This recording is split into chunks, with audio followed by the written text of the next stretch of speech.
Yeah, kailangan bilang ipisi mula ko lufaangay magwapili. Siya po istawan Mr. Ranko, kumfanya ka uwag ko si Kala. Uy kakul ko pulanga. Usum tua fafini. Po fea kia luyay. O maku wala ba lufa kalimay. Awangi mawale wafa ngalo maku. Ay kam fai fa ali de lo fa mo ila wa ya ay fa ngolong mesikala kama la kam stau le la kam fai ya sau kilo ngai avele ngi kai me fai ya ku se fa makalanga lo ngi lo ko nga keke malo ngi fa ku wa makanga kanga e mo bodi ku we lo fa anga i mako e pede de anga ka u ave nga mai wa u de fi o masinga ka mi kongu anga ke de imana manama le la ba ngi ipu poin kala sulai ngai de dua hanga lo fa mo nga la ba ka o mako sila fa nga u ngi ngo fo polonga wa le ba nga o sila fi me o mai dua ma fa fa o de dua nga inga ia ka u la mo we de dua fa nga u yeso asa wa o le ya u finga u per mahalo alo se mai me verdea como fai da vai que e de fidli malo miki ia ka de kingi ole au como fai fo isa ili po fe ku ai ngai miki po de ala ba ole ka de au mai inu nga sunga sole o ke le fa fiki fidi pokolo ma fa maka ku nge o de fa ba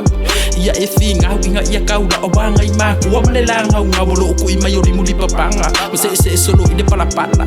ole langa nga ka nga ia ma ku ia lo langa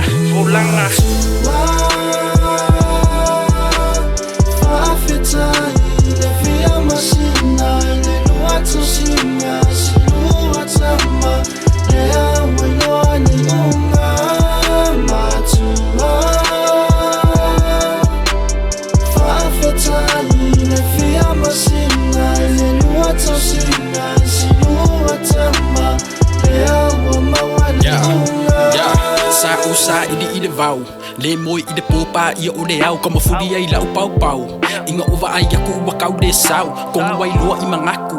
kaka vade malo ngi faku